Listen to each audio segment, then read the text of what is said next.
खुद हैं मनोवैज्ञानिक रूमा परवीन जी, जो कि हमारे साथ इस समय स्टूडियो में हैं और अपना खास समय निकालकर हमारे साथ बात करने के लिए उपस्थित हैं। आपका स्वागत है मैडम। धन्यवाद सर। और मैं श्रोताओं को भी धन्यवाद कहना चाहूंगी और स्पेशल हमारी रायबली की जो जनता है कि दोबारा मुझे फिर कम्युनिटी 90.4 में मौका मिला। और ये मुझे अब आप लोगों का प्यार है, आशीर्वाद है जनता का, क्योंकि आवाज ही हमारी पहचान है आई थिंक। आज हमारा मुद्दा है एग्जाम और स्टूडेंट जी, क्योंकि मार्च आ रहा है, पेपर्स भी शुरू होने वाले हैं और से हाँ, और हमने देखा है कि एग्जाम के समय बच्चे बड़े परेशान से हो जाते हैं मानसिक रूप से, आपने देखा होगा खास तौर से। और देखा गया है कि एग्जाम में बच्चे पढ़ते तो बहुत कुछ हैं, साल भर पढ़ते हैं, लेकिन एग्जाम के समय भूलने से लगते हैं, घबराने से लगते हैं। ऐसा देखा होगा आपने भी। यस सर, मैंने देखा। ऐसा कारण क्या है, इसका मनोवैज्ञानिक प्रभाव क्या पड़ता है इसका?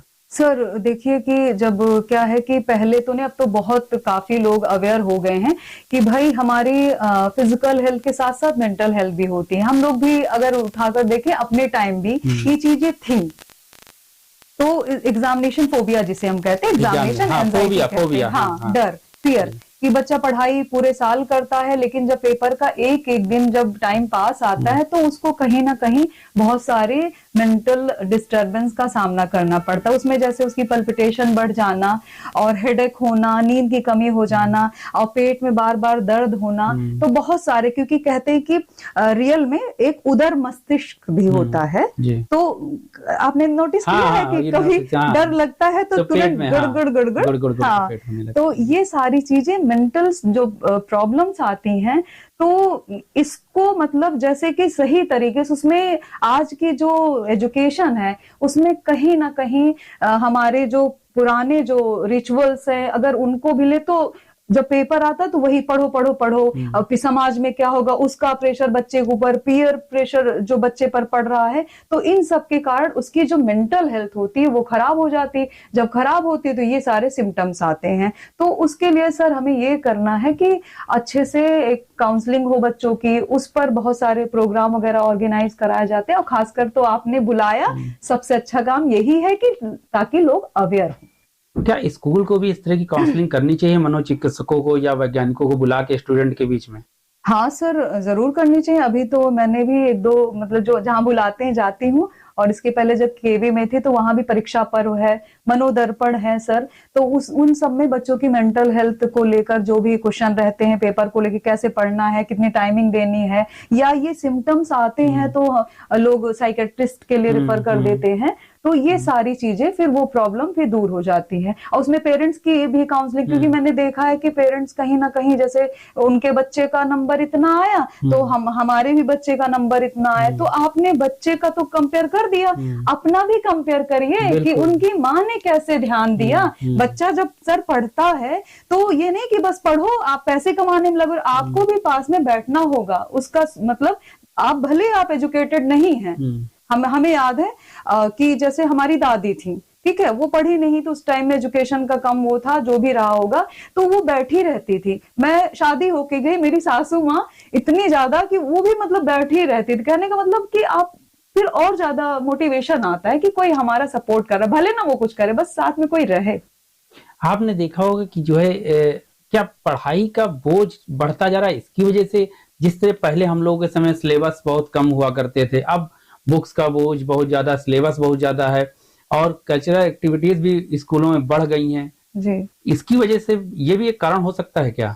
हाँ सर, ये भी चीजें हैं, लेकिन इसको अगर बैलेंस किया जाए अच्छे से, मेरा ये मानना है एज अ साइकोलॉजिस्ट कि बच्चों को पढ़ाई के साथ साथ अगर आप एक्टिविटीज से जोड़ देते, जैसे कि योगा कराएं, बहुत इफेक्ट पड़ता है। मेरा खुद बेटा है 16 साल का, जैसे कि मेरे पास बहुत सारे केसेज आते हैं कि स्ट्रेस हो गया है मैम, ऐसी ऐसी दिक्कत, ऐसे पैनिक हो जा रहे हैं बच्चे। अब मेरे घर में, मैं घर का एग्जांपल दूंगी, मेरा बेटा भी है 10th में है, तो उसको सर स्ट्रेस ही नहीं होता। अच्छा, अरे तो उनके साथ आप हैं ना। तो लेकिन कहीं ना कहीं एज अ मदर मैं काफी उसको प्रेशर कर रही हूँ। मैं अपना एग्जांपल दूंगी कि पढ़ो पढ़ो, तुम्हारा क्या होगा, तुम पढ़ते नहीं हो, तुम ऐसे कर दोगे। तो मैं जब पढ़ा लिखा तब का ऐसे बोल रहा, तो हमारी जो नॉर्मल मदर है तो ऑब्वियसली कि बोलेंगी। लेकिन इन केस एक काउंसलर, एक साइकोलॉजिस्ट लोग होते ना, उसको ऐसे होता ना जैसे कोई छोटा सा फोड़ा फुंसी निकला है तो उसको होगा दिखाएंगे, लेकिन वो चीज माइंड वाला उसको बढ़ाएंगे। हाँ। अच्छा, बहुत से ऐसे स्टूडेंट होते हैं जो पेपर आती है उनकी तबीयत खराब हो जाती है, फीवर आ गया या और कुछ कारण हो गया, ऐसा क्यों होता है? ये एज ए मनोवैज्ञानिक आपने इस चीज को कभी परखा है, जाना है? हाँ सर, ऐसा इसलिए होता है, बहुत सारे बच्चे होते हैं, दो टाइप के इसमें होंगे। एक की तैयारी पूरी रहती है, ठीक है, एक नहीं तैयार रहता है। तो पहले हम उसकी बात करेंगे जिसका नहीं तैयार है, वो पूरे साल नहीं पढ़ा है तो, लेकिन तब भी उसको टेंशन नहीं है, आराम से बिंदास है, कोई टेंशन नहीं। उसको केवल एक टेंशन है, पास होंगे कि फेल होंगे। और दूसरा है कि पढ़ रहा है लेकिन पेपर आने टाइम सर वो धीरे धीरे करके फोबिया फिर एंजाइटी का रूप ले लेता है। तो जो चिंता होती है परीक्षा वाली, तो उसमें क्या होता है कि ये सारी चीजें बढ़ जाती हैं काफी हद तक। तो इसमें अगर सही गाइडेंस, जो फैमिली सपोर्ट है, सोशल, पहले टाइम में सर उतना ज्यादा जैसे कि बोर्ड वाला, तो वो ढर्रा हटा देना चाहिए, क्योंकि अब इतने सारे ऑप्शन हैं कि करियर के भी बहुत सारे हैं, नंबर उतना मैटर नहीं करता। अगर ये समाज में संदेश जाए कि नंबर उतना मैटर नहीं करता, क्योंकि बहुत ऐसे केस की बेचारे बहुत गलत चीजें हो जाती है हमारे, आपने सुना ही होगा।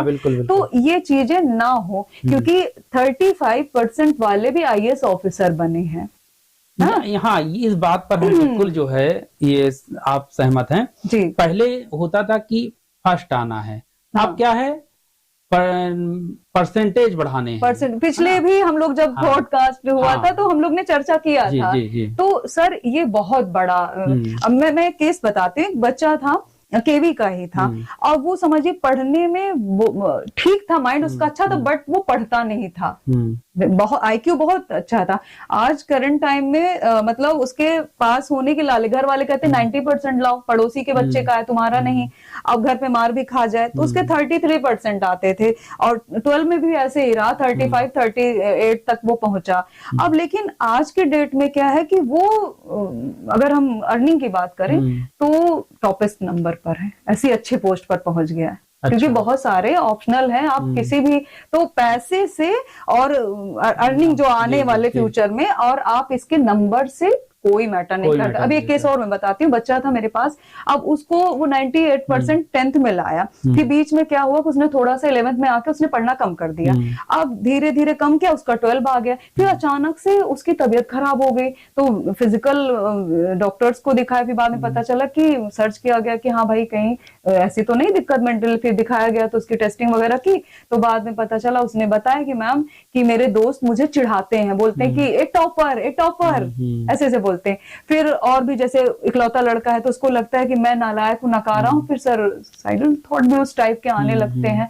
तो काउंसलिंग हुई, फिर उसका जो सिस्टमैटिक तरीके से क्या क्या चीजें हैं वो हटाई गई, कंसंट्रेशन पावर बढ़ाया गया। अच्छा, कुछ मेडिकेशन की भी जरूरत लगी। जब वो थॉट्स उसके आए तो मुझे पता चला, फिर मैं जिला अस्पताल गई, मैंने कुछ दवाएं भी प्रोवाइड कराई। आज की डेट में उसका चीजें सही है और ठीक है वो बच्चा, और रिविजन भी। अच्छा, सामाजिक प्रेशर, ऊपर से पारिवारिक प्रेशर जी, बहुत से बच्चे सुसाइड भी कर लेते हैं। आपने कई केसेस सुने होंगे, एग्जाम में नंबर कम आए, परसेंटेज कम आए, सुसाइड कर लिया।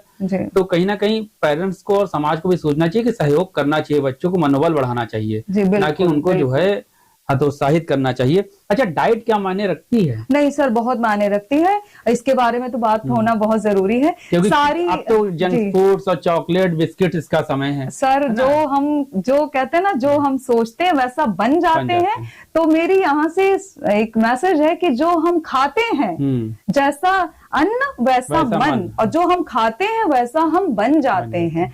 तो देखिए, खाने पीने का क्या है, जो स्टूडेंट्स लाइफ है, जो बोर्ड्स जिनके पेपर होने वाले, तो आप थोड़ा सा जो शाम वाला जो डिनर है उसको 7 बजे से पहले निपटा ले। उसके बाद में जब आपको भूख लगती है तो आप दूध भी पी सकते हैं, आप और भी चीजें, ड्राई फ्रूट्स वगैरह हैं उसको ले लें, लेकिन खाना कम खाएं आप। और दूसरी बात, मसाले वाली चीजें उनसे बचें। सर क्या होता है एक्चुअली, जब जैसे पढ़ना है बच्चे को, तो जब वो हैवी थोड़ा सा लेट खाना खाएगा तो पूरा टाइम जिसका कंसंट्रेशन पावर है और भी चीजें हैं जो हीलिंग होना है, तो वो सारा उसका डाइजेशन में वो ब्लड पूरा काम करता है, तो दिक्कत हीलिंग नहीं हो पाती। हीलिंग ना होने प्रेशर और बनता है, स्ट्रेस भी बढ़ता है, नींद की कमी बच्चों में आ जाती है, चिड़चिड़े हो जाते हैं, फिर उनको लगता है कि अरे हम तो कहीं फेल, जो पढ़ने वाला बच्चा उसकी भी बात करें, कहीं फेल ना हो जाए, कहीं ऐसे नहीं। तो खाने का बहुत बड़ा, जैसे कि स्प्राउट्स मॉर्निंग में लें, खजूर आप खा लें। हाँ, बनाना की मैं बात करूंगी, केला बहुत मस्ट है, क्योंकि उससे क्या होता है, स्ट्रेस हमारा कम होता है। तो पढ़ने वाले जो स्टूडेंट हैं वो मॉर्निंग में, खासकर जिनका पेपर है, तो मैं बोलती हूँ कि भाई आप केला खाओ, उसमें कुछ अपना बना के शेक वगैरह वो आप लीजिए। अब डाइट के बाद तो नींद की बारी आती है, क्योंकि नींद भी पूरी होनी चाहिए। हाँ, नींद कितने घंटे की नींद होनी चाहिए सर? बच्चे का 8 घंटा, कम से कम 8 घंटा सर। अगर हम नींद हमारी अच्छी है, अब ये नहीं कि टेंशन वाली नींद, मुझे पढ़ना आज तो मैं इतने चैप्टर खत्म, अगर आप अच्छी नींद लेंगे ना, तो आप 20% मेहनत करेंगे और 80% आपका रिजल्ट आएगा। इसलिए नींद सर बहुत मस्ट है। और एक चीज और, नींद की बात आई तो आप देखिए, पहले दौर था कि 4 बजे सुबह उठ के पढ़ना है। हाँ। आज क्या है, आज रात में पढ़ रहे हैं बच्चे और दिन में सो रहे हैं जी। तो ये क्या गलत नहीं, रूटीन गलत नहीं हो जा रहा है? नहीं सर, अब रूटीन सबकी देखिए हैबिट होती है, अपना सबका अलग अलग है। तो कुछ बच्चे उल्लू की तरह रात भर जग के पढ़ते हैं, लेकिन जो सही तरीका है मॉर्निंग, जिसको हम कहते हैं कि एक पूरे हमारे शरीर में हमारी आत्मा भ्रमण करती है, रूह पूरे में, तो और वो जो हमारा सबकॉन्शियस माइंड होता है जागृत होता है, ब्रह्म मुहूर्त ना। तो लेकिन क्या है कि जो लाइफ स्टाइल चेंज हुई है, तो उसकी वजह से चीजें अपना गड़बड़ हो गई हैं, क्योंकि 12 बजे के बाद क्या है कि हमारे शरीर से जो स्ट्रेस वाले हार्मोन्स होते हैं, तो एक समय होता है कि कब रिलीज करेंगे, कब हमें सोने की जरूरत है, क्योंकि सोने के भी जो 3 टाइम होते हैं बटे हुए हैं, तो सही टाइम वो ज्यादा बेस्ट रहेगा। और एक चीज और है, आपने देखा होगा कि जो है बच्चे टाइम टेबल नहीं बना पाते पढ़ने के लिए, हाँ है ना, तो उस टाइम टेबल का कुछ जिक्र करिए कि किस तरह से टाइम टेबल बनाए कि अच्छे से पढ़ाई हो सके और परेशान ना हो वो। अच्छा, कि लर्निंग कब करना है, राइटिंग कब करना है, ये सब चीजें। अच्छा, देखिए सर, इसमें क्या है कि सबका अलग अलग होता है सिस्टम, कैसे किसको पढ़ना है वो डिपेंड करता है घर के माहौल पर, हाँ, और बच्चे की स्ट्रेंथ पर, कि उसका आईक्यू कितना है, कैसे वो कितना अपना कैचअप कर लेगा, और पढ़ने का जो सही वे है वो कैसा है, तो उसके आधार पर उसको बनाना चाहिए, वो कितनी कैपेसिटी उसके अंदर है। तो वो जैसे बैठा पढ़ने, तो उसने जब वो बनाया तो अगर उसे ज्यादा पढ़ना है तो 30 मिनट्स का एक अपना टाइम का एक रखे पीरियड, कि 30 मिनट हमें पढ़ना है, फिर हमें 5 मिनट उठ जाना है, 5 मिनट कुछ टहल लेना, घूम लिए, नहीं कि आप मोबाइल सरकाने लगो। बच्चे क्या करते हैं कि जैसे थोड़ा सा पढ़ लिए, मम्मी फोन दे दो, ये कर दो, वो कर दो, फिर टीवी देखने, तो क्या हुआ, फिर कॉग्निटिव लोड आपका बढ़ा। तो 30 मिनट्स के बाद आप स्ट्रेचिंग कर लीजिए, कुछ भी कर लीजिए, थोड़ा सा बाहर आप घूम आइए, क्योंकि मोस्टली मैंने देखा है कि मदर्स लोग या फादर्स, नॉर्मल भी एग्जाम होता है कि पेपर है भैया, बाहर जाना नहीं। मैं कहती हूँ यहाँ 90.4 पंकज सर के साथ कि आपका पेपर बच्चे का धूम धड़क्का, घुमाइए भी उसे, ये नहीं कि घूमे वो, थोड़ा सा जाए भी इधर उधर और खेल भी ले, तो उसका मेंटल हेल्थ अच्छा रहेगा, तो वो ज्यादा चीजें अचीव कर पाएगा बच्चा। अच्छा, ये अब यहाँ तो स्टूडेंट्स की बात हो गई, पेरेंट्स की बात हो गई, अब टीचर्स की बात करते हैं। हाँ, उनका क्या रोल होना चाहिए? टीचर्स का रोल सर, जो सपोर्टिव रोल, इमोशनल, जो बच्चे से काफी जुड़े होते हैं, तो एज अ काउंसलर बहुत अच्छा डिपेंड है, तो वो उनको सब्जेक्ट से रिलेटेड जो भी परेशानी होती है, तो अगर वो मोटिवेट करते हैं कि बेटा तुम कर लोगे, तो वो 100% वो अपना करने की कोशिश करेंगे। देखिए क्या होता है कि जैसे हम मान लीजिए कोई बच्चा है और उसको क्लास में ऐसे ही, या बोर्ड है कुछ है, तो मान लीजिए अच्छा पढ़ने में अच्छा, और उसमें किसी टीचर, क्योंकि हर बच्चे का इमोशनल जो आईक्यू होता है किसी का कम किसी का ज्यादा, और उसमें बोल दिया कि अरे तुम तो नकार है, तुम तो ऐसे हो, तुम तो, इसीलिए भूल कर भी ये शब्द नहीं कहना चाहिए, क्योंकि उसके सबकॉन्शियस माइंड में चली जाती है। मैं एक एग्जाम्पल रियल का सर बताऊंगी। एक छोटा सा बच्चा है, और वो जो बच्चा है छोटा सा, तो उसके यहाँ मतलब थोड़ा सा गंदा गंदा बना रहता, वो बहुत इधर उधर खेलता है, तो पड़ोसी है उसको घर में घुसने नहीं देती। अब वो बेचारा उनके डेरे तक भी, डेरे भी बोलते हैं ना गांव में, तो पैरों पर उठाया रहेगा अपना। तो फिर एक दिन उसने गंधेला गंधेला, उनकी भी बेटी एक है, वो उसको बोलती रहती, तो वो एक दिन बोला मैं गंधेला नहीं हूँ, मैं अच्छा बच्चा हूँ। अब वो नाली में भी अपना हाथ डाल देता है। अच्छा।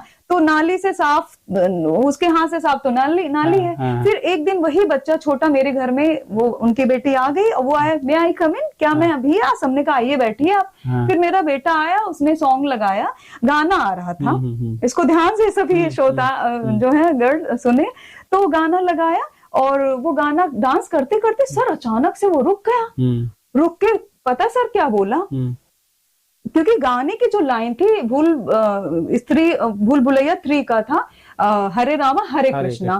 तो उस गाने में कुछ ऐसे वो थे रैप टाइप के आजकल सॉन्ग चलते हैं ना, तो उसमें वो गाने बोला था गंधेला गंधेला गंधेला, सभी आप देख सकते हो उसको। तो वो बोला हाँ मुझे गंधेला कह रहा है, देखो ये भी इसका मतलब क्या, मैं गंधेला हूँ। तो ये उसके सबकॉन्शियस माइंड में, तो मैंने स्ट्रिक्टली कहा कि भाई उसको कोई गंधेला नहीं बोलेगा। तो ये होता है जब बच्चे का है, बड़े का भी असर होता है। शब्द आप ही बाहर निकलते, कोई भी आप अच्छे लग रहे हो तो कॉन्फिडेंस बढ़ जाता है। बिल्कुल। तो कहीं ना कहीं स्टूडेंट्स को आगे बढ़ाने के लिए, एग्जाम में उनको सपोर्ट करने के लिए पेरेंट्स टीचर्स के साथ साथ समाज की भूमिका होनी चाहिए कि भैया नंबर से आप इतना प्रेशर मत दें कि क्योंकि आपका बच्चा प्यारा है, नंबर तो बहुत बच्चे सर सब पढ़ाई जरूरी है, आप अच्छे से पढ़िए, फिर प्रैक्टिकल करिए, लेकिन उतना प्रेशर मत डालिए, क्योंकि सरकार ने भी बहुत सारे, तो रास्ते पहले तो कुछ नहीं था। तो इसके लिए ये है कि अगर बच्चा नहीं आपका पढ़ रहा है तो आप उसको योगा, जैसे सर मैं बताऊंगी कि जैसे अभी मान लीजिए फोबियाज हो रहे, डर लग रहा है, तो वो सारे स्टूडेंट जो बोर्ड वाले हैं या पेपर जिनका है, तो एरोमा कैंडल मिलता है मार्केट में। अच्छा। आप ऑनलाइन भी उसको मंगा सकते हैं। उस कैंडल को लाइट बुझा के आप जला लीजिए और बहुत अच्छी स्मेल आती है, उसको ध्यान से, दिस इज द त्राटक, उसको ध्यान से देखिए। और ग्रीन टी भी ले सकते हैं बच्चे। अच्छा। हाँ, उसको करें। पानी जब भी बैठे तो पानी लेके, और योगा में है कि दोनों हैंड आप अपने जोड़ के, क्योंकि right brain and left brain, तो इससे इंट्रेसिव जो थॉट्स आते हैं, ऐसे दोनों हैंड को जोड़ के आप दोनों हैंड के राइट, तो उसमें क्या होता है कि आप डीप ब्रेथ लें, ये चीजें। और पेपर, कभी कभी क्या होता है पेपर टाइम में पढ़ा हुआ भी बच्चे सब ब्लैंक हो जाता है दिमाग में, तो इन केस क्या करना है, ज्यादा टॉपिक मतलब इन सब टॉकिंग नहीं करना है, और बैठ के आंख बंद करके डीप ब्रेथ। वो जो कैंडल वाली बात आपने कही, योगा वाली, वो फिर से आप दोहरा दीजिए, हमारे श्रोता फिर से सुनना चाहेंगे। देखिए, एरोमा मतलब होता है फूलों की खुशबू, और वो मार्केट में मिलती है। हमारे जितने क्लाइंट्स आते हैं, चाहे वो डिप्रेशन हो चाहे बच्चे में, वो इतना कारगर है। मेरे पास एक IAS एस्पिरेंट आई थी, मैंने उसको भी काफी प्रॉब्लम थी, तो वो कैंडल मार्केट में मिलती है, उसको आप लीजिए और उसको जला के और कोई अच्छे से म्यूजिक पीछे से लगा दीजिए, और फिर उसको ध्यान से देखिए। उससे आपकी आंख की रोशनी भी बढ़ेगी, कंसंट्रेशन पावर भी बढ़ेगा, और फालतू का जो स्ट्रेस है, वो चीजें हैं, वो घटेंगे। फिर 20% आप पढ़ेंगे, 80% आप कवर कर लेंगे। अच्छा, कोई मेडिसिन भी क्या ले सकते हैं? हाँ सर, मेडिसिन आती हैं माइल्ड में। हम लोग जिला अस्पताल में डॉक्टर हैं, नाम भी लेना चाहेंगे, डॉक्टर योगेन सर। और मैं थी वहां पर पहले, तो माइल्ड ज्यादा नहीं लिखते पावर की, एकदम हल्की दवा लिखते हैं, तो वो मैं दवा भी जाके प्रोवाइड करवा। तो बच्चे जब वहां देखते अरे ये तो मेरी रुमा मैडम है, तो दवा भी ले लेते हैं। फिर बस 10 ही दिन, ज्यादा दिन नहीं, जैसे ज्यादा क्रिटिकल तो ऐसी प्रॉब्लम है तो आप आराम से जा भी सकते हैं, उसमें कोताही ना करें, क्योंकि बच्चे के फ्यूचर का सवाल है। तो आज का ये खास कार्यक्रम संवाद विशेष रुमा परवीन जी के साथ यहीं पर समाप्त होता है। मैं पंकज गुप्ता फिर से मिलूंगा अपने खास मेहमान के साथ। आप सुनते रहिए रेडियो RVL इंडिया 90.4 FM। नमस्कार।